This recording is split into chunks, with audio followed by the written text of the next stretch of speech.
जय हिंद साथियों, मैं विकास कुमार आप सभी का अपना YouTube चैनल में हार्दिक स्वागत करता हूं। साथ ही मैं आशा करता हूं आपकी तैयारी ज़बरदस्त बहुत बढ़िया चल रही होगी। और मैं आपको बता दूं इस सीरीज का 14वां टेस्ट और कल को साथी अंतिम टेस्ट होगा। मैं बिना समय गंवाए अपने प्रश्न की तरफ बढ़ता हुआ मैं प्रिय अंकित सर जी और अपने माता पिताजी को प्रणाम करते हुए इस टेस्ट के आपके सामने रखता हूं साथी। और अपना स्कोर जरूर बताना कमेंट बॉक्स में, हिंदी का कितना रहा और जीएस का कितना रहा साथी। आपको बसंत पंचमी यानी कि माँ सरस्वती का जन्मदिन, आपको बहुत बहुत बधाई। हे माँ सरस्वती, हम पर अपना परिपूर्ण आशीर्वाद बनाए रखना। ठीक है साथी, अपने प्रश्न की तरफ माँ सरस्वती को हाथ जोड़ते हुए अपने प्रैक्टिस सेट को लगाते हुए और जीएस और हिंदी दोनों का स्कोर आपको क्लास के एंड में बताना है। प्रश्न नंबर आप 1 यानी आपके सामने। ठीक है साथी, देरिदा का जन्म कहाँ हुआ था? कहाँ हुआ था साथी? क्या फ्रांस में? नहीं, नहीं जर्मनी में, नहीं अमेरिका में। तो ठीक जवाब क्या होगा? ऑप्शन ए यानी कि अल्जीरिया में। आपको कभी गलती नहीं करनी है। और साथ ही मैं बता दूं कब हुआ था? 1930 में हुआ था इनका जन्म। ये किससे संबंधित है? ये जो थे विरचना सिद्धांत के लिए प्रमुख थे। ठीक है, कभी आपको गलती नहीं करनी है। प्रश्न नंबर 2 आपके सामने। राम गया इस वाक्य में कौन सा काल है? राम गया, तो इस प्रश्न का ठीक जवाब क्या है? ऑप्शन ए यानी कि सामान्य भूतकाल। ठीक है, चलते हैं अपने अगले प्रश्न की तरफ। प्रश्न नंबर 3, राम बहुत बहादुर है। तो राम कैसा है? बहुत बहादुर। इसमें बताना है विशेष है। विशेष शब्द तो वो होते हैं जो हमारे संज्ञा होते हैं। तो इसका ठीक जवाब क्या होगा? ऑप्शन बी, कभी गलती नहीं करनी है साथी। ठीक है, अब ये सामने आपके सामने गद्यांश आएगा साथी। मैं इसको एक बार छोटा कर देता हूं और एक बार इसको ध्यान से पढ़ना। स्क्रीनशॉट ले लो इसका साथी। ओहो कितना बड़ा है ये रहा। ओहो, ये रहा, स्क्रीनशॉट ले लो साथी इसका। ये रहा, मैं इसको बड़ा कर देता हूँ अब।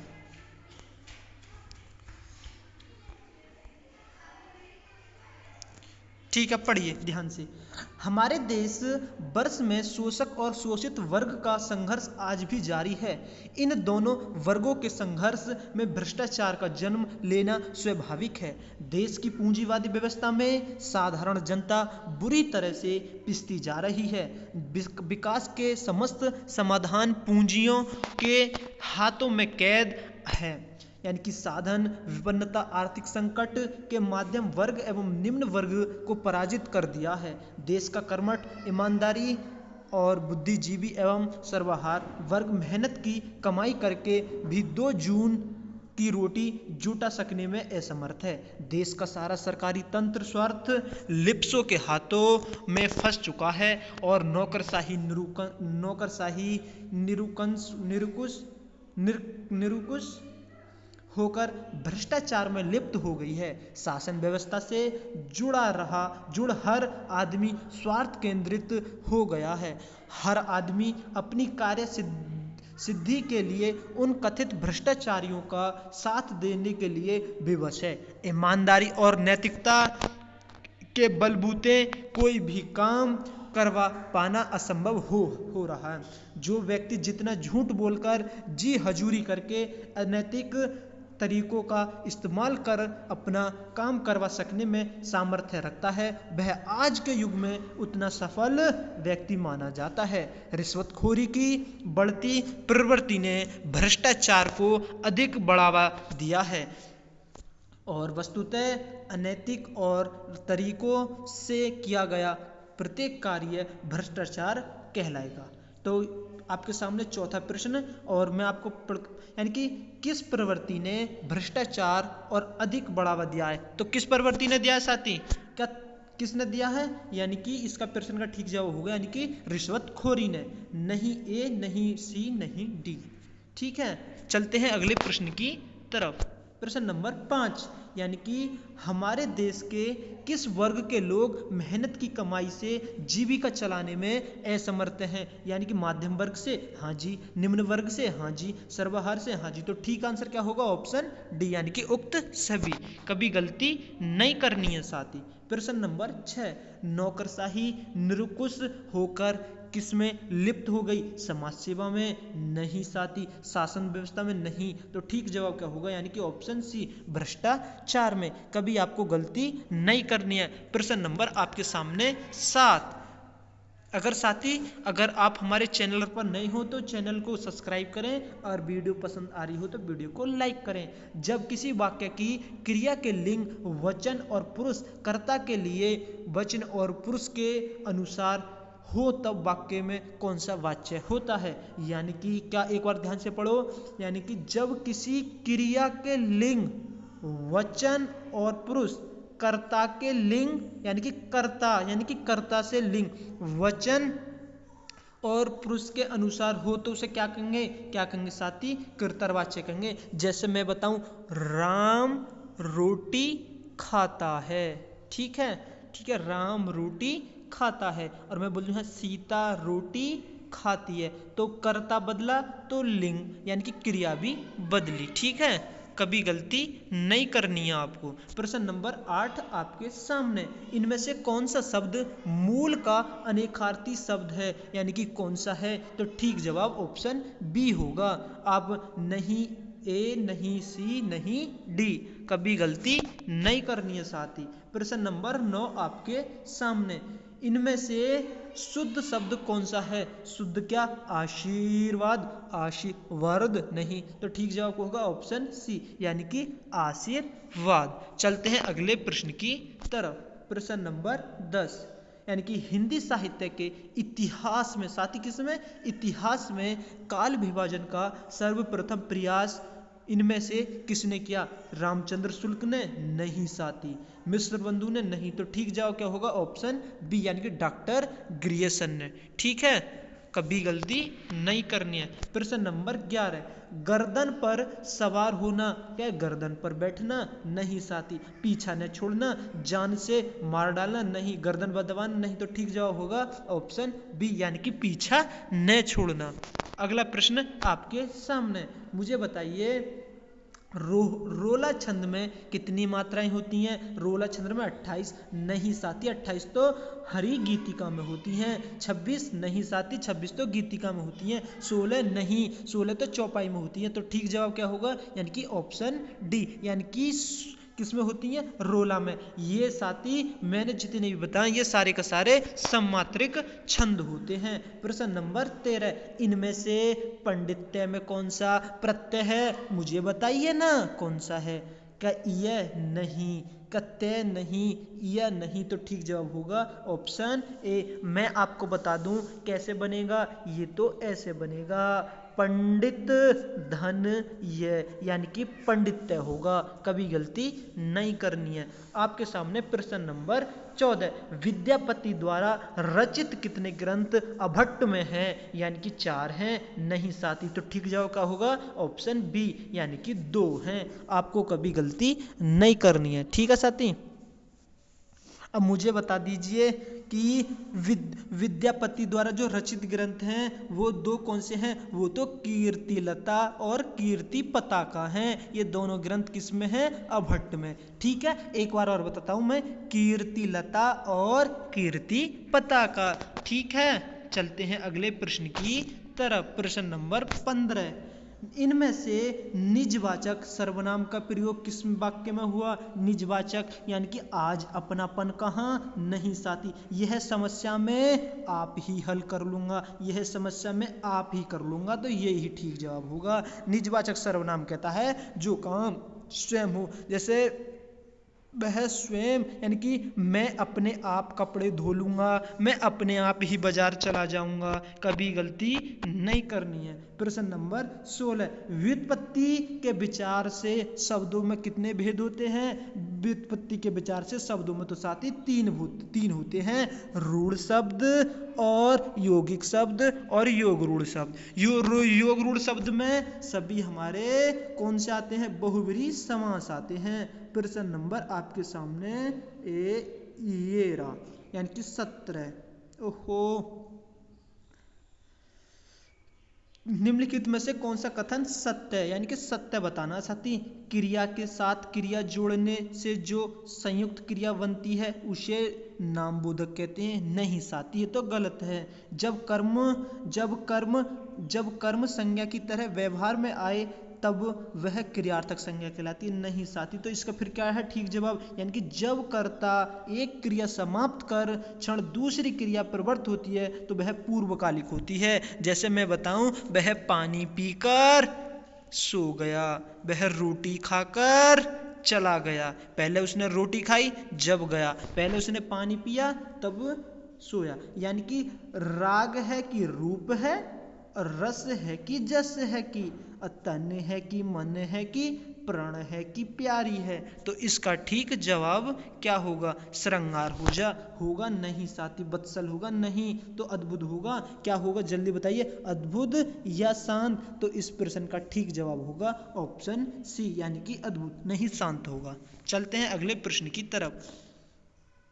इनमें से किस उपन्यास की पृष्ठभूमि में भारत विभाजन की त्रासदी है। क्या त्रासदी बोले तो क्या राग दरबारी, नहीं साथी। तो ठीक जवाब क्या होगा, ऑप्शन डी, यानी कि झूठा सच। अब ये बता दीजिए झूठा सच किसने लिखी थी। ये तो साथी यशपाल द्वारा रचित रचना है। ठीक है, कभी आपको गलती नहीं करनी है। एक रचना मैं बता देता हूँ, यानी वतन और देश। एक आप बताइए, देश के भविष्य।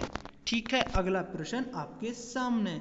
मुझे बताइए इनमें कौन सी बोली आकार बहुला है। आकार बहुला यानी कि आकार बहुला क्या ब्रजभाषा है, नहीं साथी, तो ओकोरा बहुला है। गढ़वाली नहीं, भोजपुरी नहीं। तो ठीक जवाब होगा ऑप्शन सी, यानी कि कौरबी। ठीक है, कौरबी। अगर मैं आपको बताऊं, मुझे बताइए आकार बहुला में एक और बता दूं मैं, कौरबी को दूसरा नाम क्या कहते हैं, खड़ी बोली कहते हैं साथी। दूसरा नाम खड़ी बोली। मुझे बता दिए हरियाणवी आकार बहुला में आएगी, हाँ जी ये आएगी। और दक्षिणी ये भी आएगी। ओकार बहुला में बता दीजिए, ओकार में तो साथी हमारी ये ब्रज भाषा आएगी। और दूसरी कौन सी आएगी, ये तो गढ़वाली दूसरी आएगी। तीसरी मैं बता देता हूँ आपको, तीसरी क्या कन्नौजी आएगी, हाँ जी साथी कन्नौजी आएगी। एक आप बता दीजिए कमायूनी आएगी, हाँ जी आएगी। प्रश्न नंबर आपके सामने 21। कभी गलती नहीं करनी है, गलती नॉट अलाउड। इनमें से किस वाक्य में क्रियार्थक संज्ञा का प्रयोग है।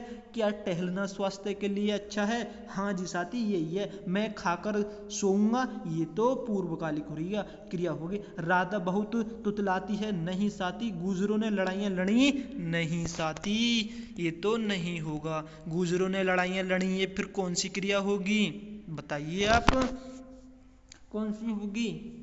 प्रश्न नंबर 22। उपमा अलंकार के सर्वाधिक प्रयोग के लिए इनमें से कौन से कवि अधिक प्रसिद्ध हैं। कौन से हैं उपमा अलंकार बोले तो ऑप्शन बी, यानी कि कालिदास प्रसिद्ध हैं। गलती नहीं करनी है साथी। अगर मैं कालिदास की एक रचना आपको बताऊं, अभिज्ञान शाकुंतलम है, हाँ जी बिल्कुल है। एक आप बता दीजिए क्या मालविकाग्निम मित्रम है, हाँ जी। मेघदूतम है, हाँ जी। रघुवंशम है, हाँ जी। एक आप बता दीजिए क्या कुमार संभव है, हाँ जी। ऋतु संहार है, हाँ जी। ये सभी कालिदास की रचना है, कभी गलती नहीं करनी है। प्रश्न नंबर 23। इनमें से कौन सा शब्द समास का विलोम है। समास तो साथी व्यास, यानी कि समास का उल्टा क्या हो गया, व्यास हो गया। ठीक है, संधि का तो क्या होता है जल्दी बताइए। संधि का विच्छेद होता है या विग्रह होता है। संधि का उल्टा क्या होता है, जल्दी बताइए साथी क्या होता है। ठीक है, आपको ये कमेंट बॉक्स में बताना है संधि का उल्टा क्या होता है साथी, जरूर जरूर जरूर बताना है। पर में जिस वाक्य के लिए उपयुक्त शब्द है जो प्रमाण से सिद्ध न हो सके, ठाक साथी यही ठीक जवाब है। जो आवश्यक होने वाला नहीं, जो समय पर संभव नहीं, और जो तोला और नापा ना जा सके, वो तो साथी अपरि में होता है। क्या होता है, अपरि में। कभी गलती नहीं करने में। एक बार इसको दोबारा कहाँ पर लिख देता हूँ। क्या होता है, जो ना पाया तोला न जा सके, क्या होता है साथी, वो तो अपरि में होता है। क्या होता है, अपरि में। ठीक है, कभी गलती नहीं करनी है। और मुझे बता दीजिए, जो समय पर न हो उसको क्या बोलेंगे? असामयिक। क्या बोलेंगे उसको? असामयिक। ठीक है। जो आवश्यक होने वाला हो उसको बोलेंगे आवश्यक भावी, असंभव भावी। ठीक है। अगला प्रश्न आपके सामने, प्रश्न नंबर, अरे गुलाबो झाड़ू ठीक से लगा। अरे गुलाबो झाड़ू ठीक से लगा, तो इसमें किसका? कर्म का, नहीं साथी संप्रदाय का, नहीं करण का, नहीं तो ठीक जवाब होगा यानी कि ऑप्शन डी संबोधन कारक। किसका होगा? यानी कि संबोधन कारक। अब मुझे बता दीजिए, कर्म के लिए तो कर्ता ने, कर्म को विभक्ति क्या आएगी? को और संप्रदान के लिए आती है। और मुझे आप बता दीजिए करण से क्या आती है? करण से तो से आती है। कर्ता ने कर्म को कारण से। ठीक है। प्रश्न नंबर 26, इनमें से कौन सी बोली पश्चिमी हिंदी में बोली जाती है? पश्चिमी हिंदी बोली में तो 5 आती हैं साथी। क्या कौरवी है? कौरवी है साथी, बताइए क्या कौरवी है, कन्नौजी है, क्या ब्रजभाषा है? हाँ जी साथी, ये तीनों हैं। तो ठीक जवाब क्या होगा? ऑप्शन डी, यानी कि ये सभी। कौरवी को क्या हम खड़ी बोली के नाम से जानते हैं साथी? हाँ, खड़ी बोली के नाम से जानते हैं, यानी कि कौरवी का दूसरा नाम खड़ी बोली। और 3 तो ये है गई, 2 और बता देता हूं मैं, कौन सी होती हैं 2? बुंदेली होती है। हाँ जी साथी, बुंदेली तो होती है। एक और बता देता हूं, एक और कौन सी होती है? कन्नौजी होती है। कन्नौजी तो शायद साथी बांगरू होती है, मतलब एक होती है बांगरू। ठीक है, बांगरू। गलती नहीं करनी है आपको। ठीक है। अगर मैं पूर्वी हिंदी पूछूं तो पूर्वी हिंदी में कौन सी आती है? अवधी, बघेली, छत्तीसगढ़ी। ठीक है। इनमें से वारकरी संप्रदाय के प्रवर्तक कौन हैं? कबीरदास नहीं साथी। ज्ञानेश्वर? हाँ जी साथी, ज्ञानेश्वर हैं। मैंने बताया अगर कोई रचना अगर आए तो मैं उसे ट्रिक से बताऊंगा कैसे। ज्ञानेश्वर यानी कि वारकरी संप्रदाय, ज्ञानेश्वर। अगर हम बार बार किताब को पढ़ेंगे, बार बार अध्ययन करेंगे तो हमें क्या बढ़ेगा? ज्ञान बढ़ेगा साथी, ज्ञान। यानी कि वारकरी बार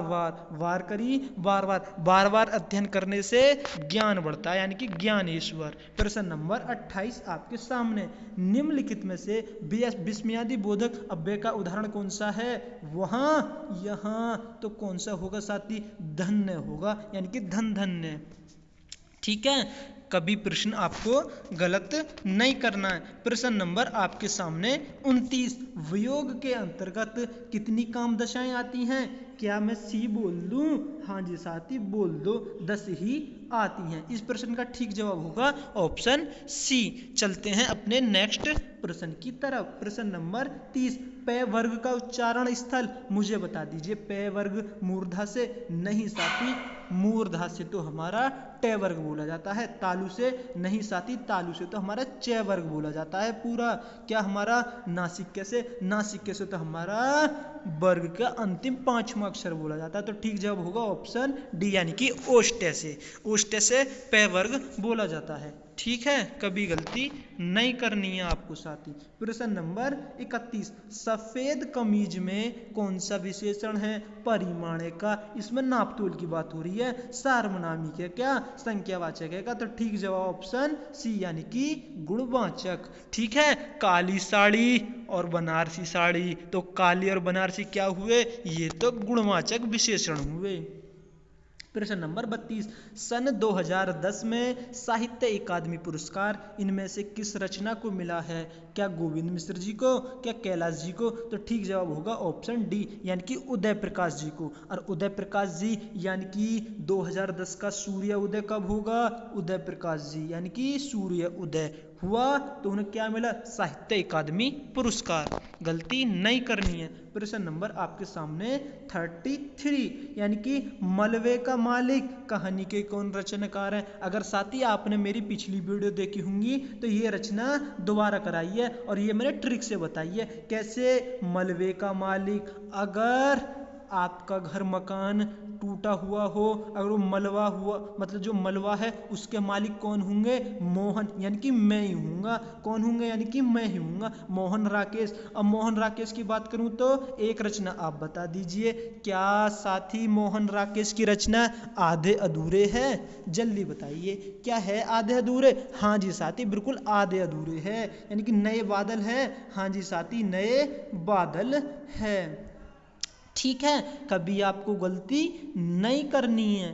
ठीक है, अगर वीडियो पसंद आ रही हो तो प्लीज़ वीडियो को लाइक करें, अगर चैनल पर नए हो तो चैनल को सब्सक्राइब करें। आपके सामने इमेज यानी कि पे वर्ग का उच्चारण ओष्ठ से होता है। कहाँ से होता है, यानी कि यहाँ से किससे, यानी कि पूरा पे वर्ग बोला जाता है। कौन सा वर्ग बोला जाता है, पूरा पे वर्ग। ठीक है, और दांत से बताऊं तो दांत से तो तय वर्ग बोला जाता है। ठीक है, अगर कंठ से बताऊं तो साथी, कंठ से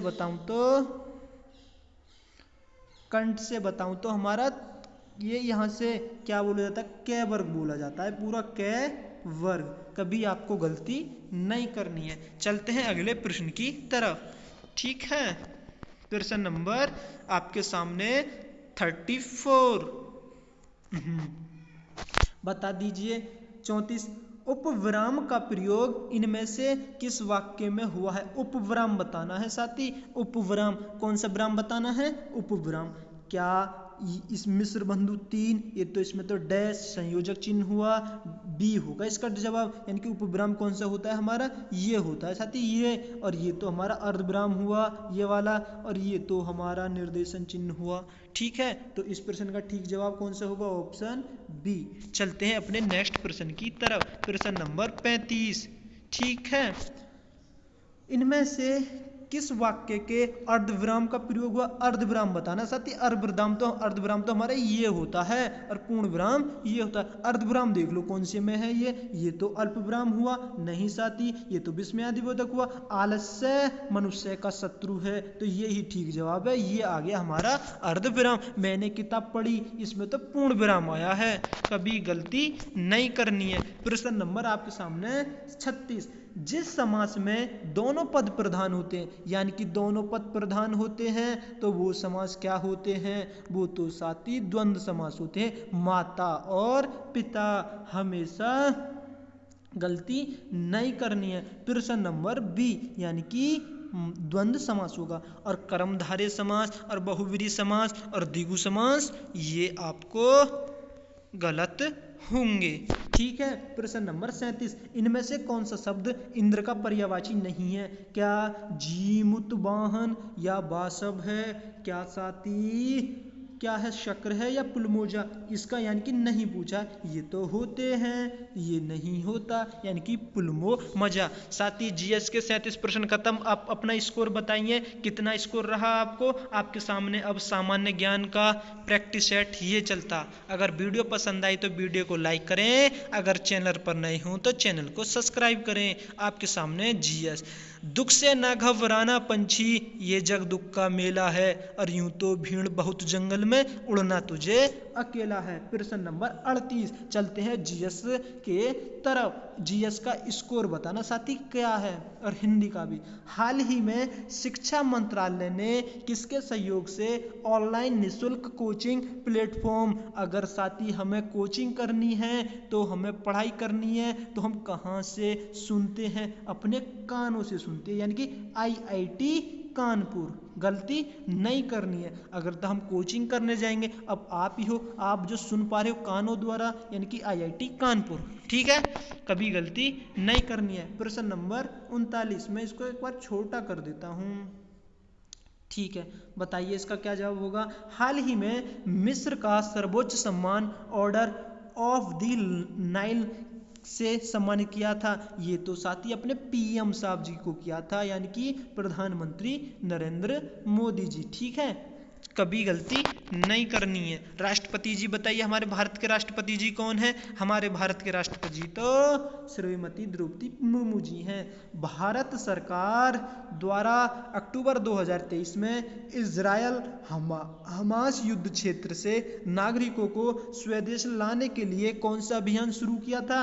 ऑपरेशन अजय या ऑपरेशन राहत? नहीं साथी, ऑपरेशन अजय किया था। ठीक है, कौन सा किया था? ऑपरेशन अजय। कभी आपको गलती नहीं करनी है।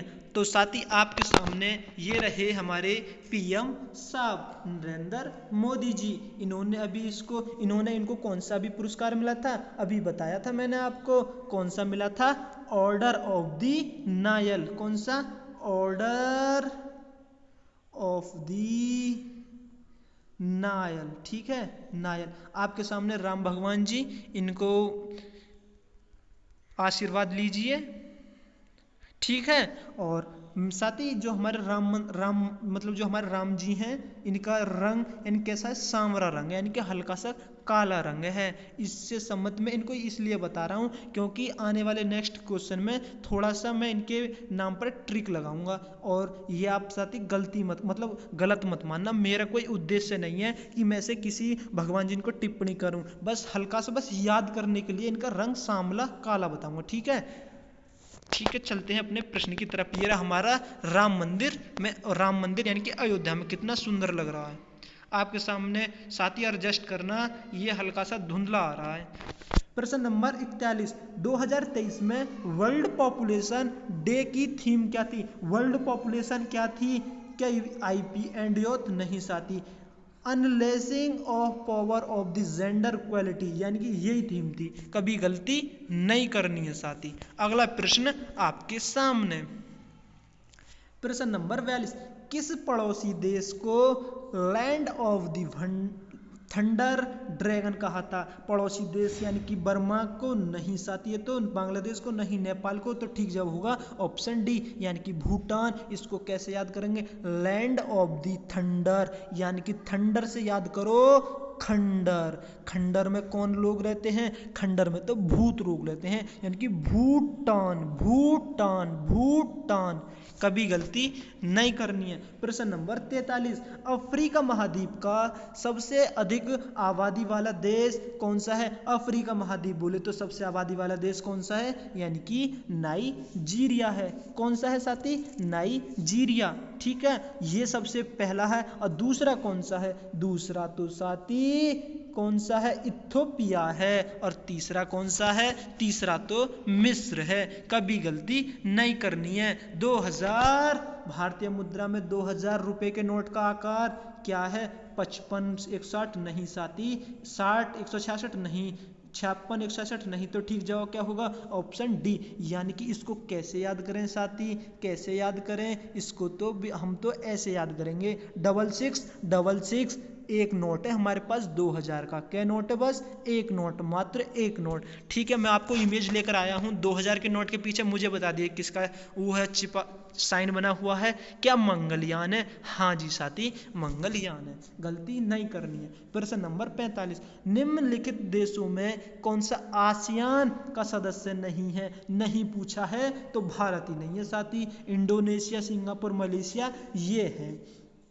फिर सदस्य देश कितने हैं साथी? सदस्य देश तो आसियान के 10 हैं। कितने हैं? 10। ठीक है, अगर मैं पूछूं आसियान का HQ यानी कि हेडक्वार्टर क्या है? आसियान का तो हेडक्वार्टर जकार्ता में है। कहाँ साथी? जकार्ता में। अभी आपको कभी गलती नहीं करनी है। ठीक है, चलते हैं अगले प्रश्न की तरफ। प्रश्न नंबर 46, निम्नलिखित में से कौन सा प्रथम कंप्यूटर वायरस है? I love you. अरे यू का है?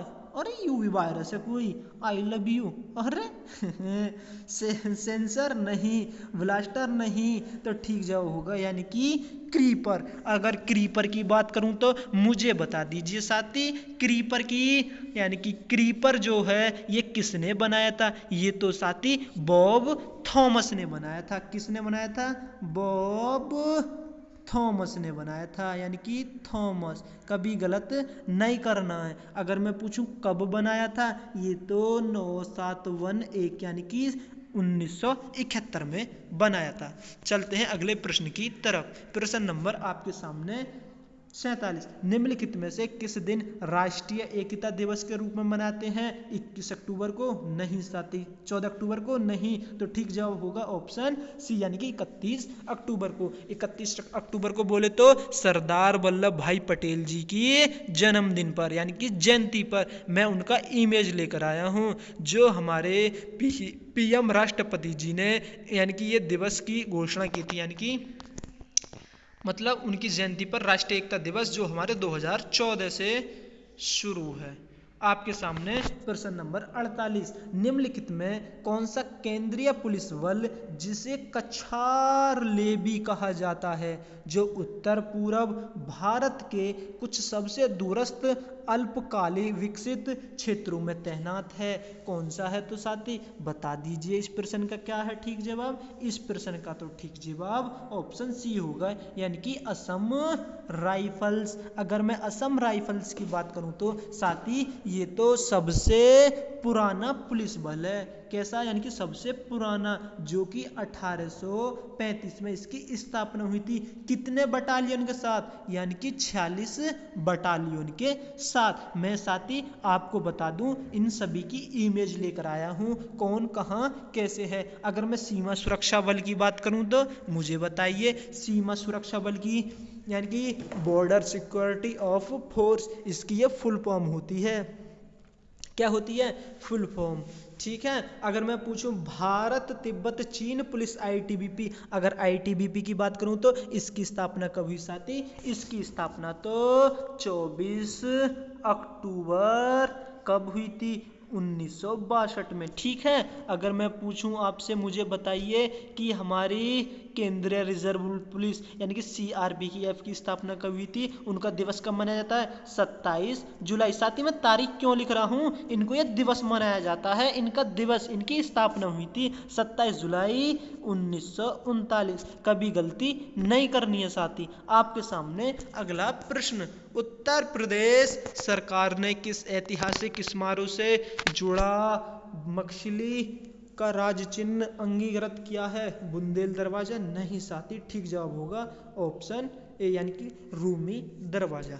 चलते हैं अगले प्रश्न की तरफ। ये साथी आगे आपके सामने 2000 नोट, और ये क्या लिख रहा है? 2000 नोट को बाय बाय कहिए, यानी कि 2000 नोट को बाय बाय कहिए। हाँ जी बाय बाय कह दो। अब ये तो 30 सितंबर 2023 से बंद हो चुके थे। ये देखो साथी, ये है आपके सामने 2000 का नोट। इनके पीछे क्या बना है? ये मंगलयान। पूछ लेता है साथी 10 के नोट के पीछे क्या बना है? सूर्य का कोणार्क मंदिर। 50 रुपए के नोट के पीछे हम्पी। 100 रुपए के नोट के पीछे रानी की बाग, और 200 के नोट के पीछे सांची का स्तूप। अगर 500 के नोट के पीछे लाल किला, अगर 2000 के नोट के पीछे वो है आपके सामने मंगलयान। ठीक है। इसका जो कितना बताया था 66 गुणा 166, यानी कि हमारे पास 2000 का कितना नोट था? यानी कि 1, यानी कि ऐसे याद कर सकते हैं, कभी गलती नहीं करनी है। साथ ही आपके सामने ये रहा जो मैंने आपको बताया था, ये हमारी कौन सी वो ये असम राइफल वाले लोग हैं। साथ ही कौन से हैं ये? हमारे एक बार इनको सैल्यूट मारिए, हमारे देश के वीर जवानों को सैल्यूट मारिए, क्योंकि इनकी वजह से हमारे देश में बॉर्डर पर और हमारे पूरे देश पर सुरक्षाएं हैं। और ऐसे ही हम भी लग जाएंगे तो हम भी भारत माँ देश की रक्षा करेंगे। ठीक है, कभी गलती नहीं करने। ये कौन से साथी? ये है असम राइफल वाले। ये जो आपको ऊपर बॉर्डर जो दिख रहा है, यानी कि बॉर्डर जो दिख रहा है ये, ठीक है, यानी कि असम राइफल्स, कभी गलती नहीं करनी है। ठीक है। अगले प्रश्न, ये हमारे कौन से हैं? ये तो साथी हमारे बीएसएफ वाले हैं। मैं इनको एक बार बड़ा कर देता हूँ। ये रहे बीएसएफ वाले, देख लो ये रहे हमारे। बोलो मेरे साथ जय हिंद जय भारत। अगर मैं पूछूं बीएसएफ की स्थापना दिवस कब मनाए जाते हैं? साथी 1 दिसंबर को मनाते हैं। अगर स्थापना कब हुई थी? 1965 को हुई थी, जो 25 बटालियन के साथ है नहीं। अगर फिर इसके बाद क्या हुआ? KF रुस्तमीज बीएसएफ के पहले प्रमुख बने। वर्तमान में बीएसएफ में 192 बटालियन है। ठीक है, कभी गलती नहीं करनी है। साथी ये कौन है फिर? ये तो हमारे आईटीबीपी वाले हैं। कौन है? ITBP, Indian Tibet border police, कभी गलती नहीं करनी है, जिसकी स्थापना 24 अक्टूबर को हुई थी। चलते हैं अपने प्रश्नों की तरफ। प्रश्न नंबर आपके सामने 50। अगर वीडियो पसंद लग रही हो तो प्लीज वीडियो को लाइक करें, अगर चैनल पर नए हो सब्सक्राइब करें। उत्तर प्रदेश का निम्नलिखित में से कौन सा जिला क्षेत्रफल की दृष्टि से सबसे कम है? यदि सबसे कम पूछा है तो हापुड़।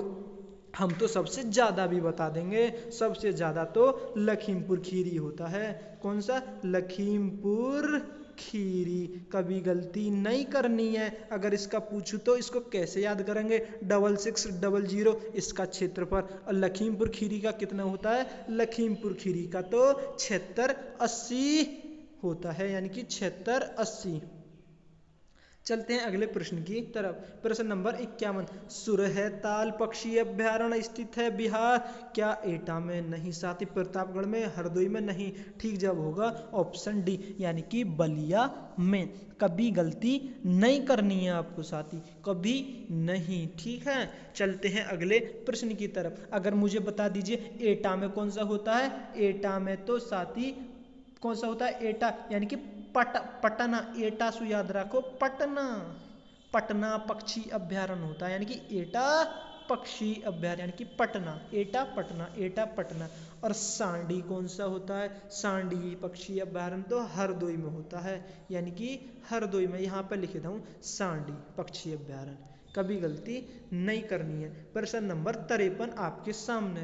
मध्यकाल में भारत के उत्तर प्रदेश के किस जनपद को शिक्षा का केंद्र होने के कारण सिराज ए हिंद कहा जाता है? सिराज ए हिंद, मेरा जानू तो सिराज है, यानी कि ऑप्शन सी होगा, यानी कि जौनपुर।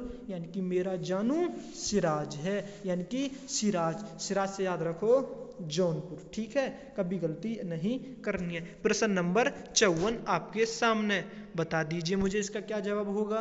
पुलिस द्वारा तैयार किए जाने वाले लिखित दस्तावेज FIR का पूर्ण रूप क्या है? साथ ही आपने भी कहीं ना कहीं FIR किसी के साथ ना साथ गए होंगे करवाने। अगर आप भी खुद गए हों करवाने, क्या फर्स्ट इंक्वायरी रिपोर्ट नहीं, फर्स्ट नेविगेशन रिपोर्ट नहीं, फर्स्ट इंट्रोगेशन नहीं, तो ठीक जवाब क्या होगा? ऑप्शन डी, यानी कि फर्स्ट इंफॉर्मेशन रिपोर्ट। कभी गलती नहीं करनी है। प्रश्न नंबर आपके सामने 55, यानी कि GST के तहत सामानों को व्यवस्थित तरीके से वर्गीकृत करने के लिए निम्नलिखित में से कौन सा कोड उपयोगी है? क्या HSN कोड? हाँ जी, यही उपयोगी है। मैं पूछूं GST अंक कितने होते हैं साथी? GST अंक तो 15 होते हैं। GST अंक हमारे भारत में कब आई थी? वो तो हमारे भारत में साथी बता दीजिए 1 जुलाई 2017 को आई थी, जो असम राज्य ने सबसे पहले अपनाई थी, यानी कि उसमें लागू हुई थी। GST कौन सा मंत्रालय करता है? वित्त मंत्रालय। अब वित्त मंत्रालय में कौन है वर्तमान में? निर्मला सीतारमण जी। आर्थिक समीक्षा के तैयार करने तथा प्रकाशित करने का दायित्व निम्नलिखित में से किसको है? योजना आयोग को? नहीं साथी। योजना तथा कार्यक्रम क्रियान्वयन को? नहीं। तो ठीक जवाब क्या होगा? ऑप्शन सी, यानी कि वित्त मंत्रालय को होगा, वित्त मंत्रालय को। कभी गलती नहीं करनी है साथी। अगला प्रश्न आपके सामने। प्रश्न नंबर 57। मुझे बताइए इसका जवाब। निम्नलिखित में से बेमेल विकल्प, यानी कि साथी इसका मतलब है 3 तो एक से होंगे किसी न किसी से और एक अलग होगा। बुध क्या है? ये तो साथी ग्रह है। मंगल क्या है? ये तो ग्रह है। पृथ्वी क्या है? ये तो ग्रह है। लेकिन ठीक जवाब क्या होगा? ऑप्शन डी, ये तो चंद्रमा एक उपग्रह है पृथ्वी का। ठीक है, पृथ्वी का एकमात्र उपग्रह चंद्रमा है। निम्नलिखित में से कौन सी जनजाति ऋतु प्रवास किया करती है? भूटिया? हाँ जी साथी। अब ऋतु, अगर ऋतु पड़े, अगर ऋतु बोले तो यानी कि बारिश पड़े, तो हम उसमें क्या कौन सा गाते हैं? भूटिया जी भूटिया, भूटिया जी भूटिया, ये गाना गाते हैं हम, यानी कि भूटिया जनजाति। ठीक है, प्रश्न नंबर आपके सामने 59। कालागढ़ साथी ट्रिक आ गई जो राम जी भगवान जी से संबंधित बताई थी। कालागढ़ बांध निम्नलिखित में से किस नदी के किनारे है? काले कौन थे, यानी कि इमेज में अभी दिखाए थे। साथ ही मेरा उद्देश्य किसी भगवान जी से लेकर कोई टिप्पणी करना ये नहीं है, मैं इनके हाथ जोड़ता हूँ, साक्षात इनको नमन करता हूँ। काले से याद रखो, काले कौन मिलते, यानी राम जी, यानी कि राम गंगा नदी पर। साथ ही बुरा मत मानना मेरी बात का, ठीक है, बुरा नहीं मानना है आपको। यानी कि कालागढ़, काले कौन थे, राम जी, अभी इमेज दिखाई थी ना, हाँ, यानी कि रामगंगा नदी पर। साथ ही मेरा उद्देश्य तो बस आपको याद कराना है। चलते हैं अपने नेक्स्ट प्रश्न की तरफ। कभी गलती नहीं करनी है। अगर मैं पूछूं साथी, यही एक बात बताइए जी मुझे, यानी कि जिम कार्बेट बांध कहाँ है, ये तो उत्तराखंड में है। प्रश्न नंबर 60 आपके सामने, निम्नलिखित में से भारत का कौन सा राज्य देश सर्वाधिक कॉफी उत्पादन करता है? कौन सा राज्य करता है? उत्तर प्रदेश नहीं साथी, अरे नाटक मत कर, कॉफी बना ला। कहते ना पति अपनी पत्नियों से, अरे नाटक मत करो, जाए के कॉफी बना लाओ। यानी कि कॉफी उत्पादन सर्वाधिक कर्नाटक, ठीक है, कभी गलती नहीं करनी है। और असम चाय के मामले में सर्वाधिक। प्रश्न नंबर 61, यानी कि प्रसिद्ध उत्तर मेरु शिलालेख किस राजवंश से संबंधित है? उत्तर मेरु, क्या चोल से? मुझे बताइए, क्या चोल से? हाँ जी साथी, चोल वंश से है। कभी प्रश्न आपको गलत नहीं करना है। चलते हैं अगले प्रश्न की तरफ। उत्तर प्रदेश में कौन सा स्थान बौद्ध और जैनियों दोनों के लिए प्रसिद्ध है? साथ ही अगर आपने पिछली वीडियो देखी होंगी तो ये भी क्वेश्चन आ गया है। कुशीनगर नहीं साथी, सारनाथ नहीं, तो ठीक जवाब होगा ऑप्शन ए, कौशाम्बी। मैन की बुद्ध और जैन, अगर इनको मतलब इनके लिए बनना है, अगर इनकी तरह मतलब इनके रास्तों पर चलना है, यानी कि कितना समय लग जाए? कोसों दूर लग जाए, यानी कि कोसों दूर, यानी कि कौशाम्बी। अगर मैं पूछूं कौशाम्बी जो राजधानी किस महाजनपद की थी? ये तो साथी किसकी थी, जल्दी बताइए, क्या वत्स की थी? हाँ जी साथी, वत्स की थी।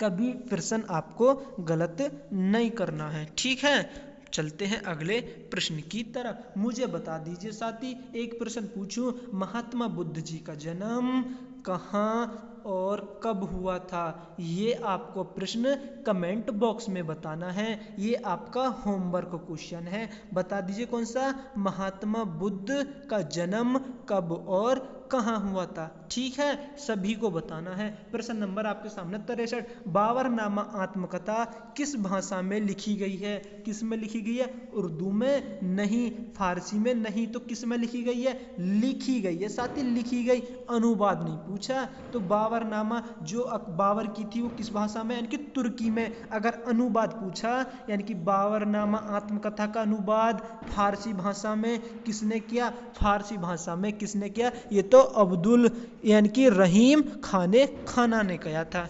कभी प्रश्न आपको गलत नहीं करना है, गलती नॉट अलाउड। यानी कि निम्नलिखित में कौन सा युद्ध सबसे अधिक निर्णायक तथा जिसने अंग्रेजों के भीतर प्रभुत्व को स्थापित किया, यानी कि अंग्रेजों ने अपना अधिकार जमाया, तो कौन सा है साथी? मुझे बताइए ना कौन सा है, जल्दी बताइए कौन सा है। अरे ये तो हमारा ऑप्शन सी, बक्सर का युद्ध है। जो कि हमारा बक्सर का युद्ध कब हुआ था?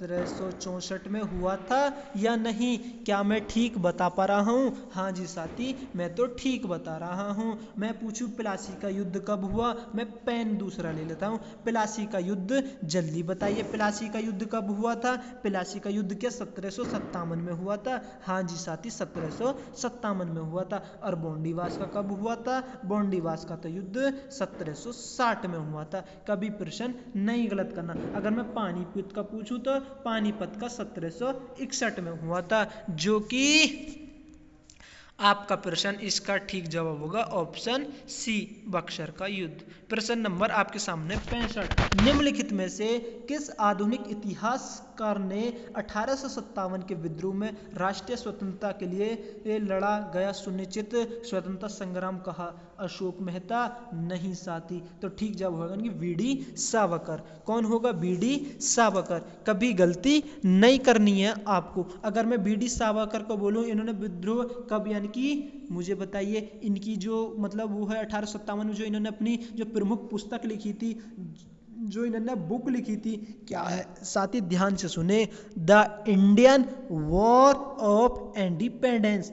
The Indian war of independence. चलते हैं अपने नेक्स्ट प्रश्न की तरफ। प्रश्न नंबर 66, मुझे बताइए निम्नलिखित में से किस एक अधिनियम के द्वारा भारत में संघीय न्यायालय की स्थापना हुई? वो तो साथी हमारे 1935 द्वारा हुई थी। तो इसमें प्रश्न देख लो कौन सा है। प्रश्न एकमात्र डी ऑप्शन है जो 1935 है, यही हमारा जवाब हुआ। प्रश्न नंबर आपके सामने 67, निम्नलिखित में से कौन सा विषय समवर्ती सूची में सम्मिलित नहीं है, यानी कि नहीं पूछा है? वन है, हाँ जी। आर्थिक एवं सामाजिक योजना है, हाँ जी। शिक्षा है, हाँ जी। तो क्या जवाब होगा? ऑप्शन डी, यानी कि जनगणना। फिर ये किसके अंतर्गत आएगी? ये तो जनगणना साथी संघ सूची के अंतर्गत आती है। कभी प्रश्न गलत नहीं करना है। मैं पूछूं समवर्ती सूची देश के किस संविधान से ली गई है? वो तो ऑस्ट्रेलिया के संविधान से ली गई है।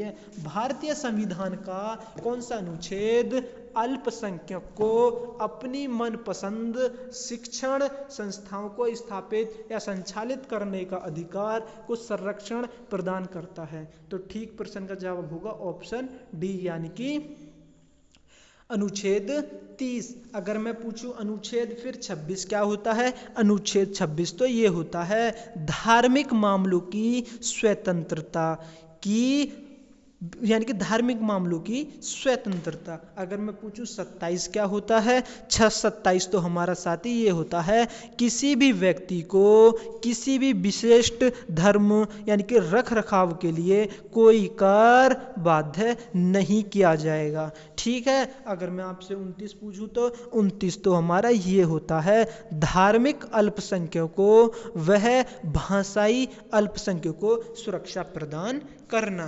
कभी गलती नहीं करनी है। प्रश्न नंबर 69, राष्ट्रीय मानव अधिकार आयोग का गठन कब हुआ? साथी ऑप्शन ए ठीक जवाब। कब हुआ था? यानी कि 12 अक्टूबर 1993। मैं पूछूं राष्ट्रीय मानव अधिकार दिवस कब मनाते हैं? वो तो साथी हम हर बार 10 दिसंबर को मनाते हैं, यानी कि प्रत्येक वर्ष 10 दिसंबर को। प्रश्न नंबर आपके सामने 70, यानी कि बताइए इसका जवाब। भारतीय संविधान सभा द्वारा स्थापित मौलिक अधिकारों तथा अल्पसंख्यकों हेतु सलाहकार समिति के अध्यक्ष यानी कि कौन थे? बताइए ना।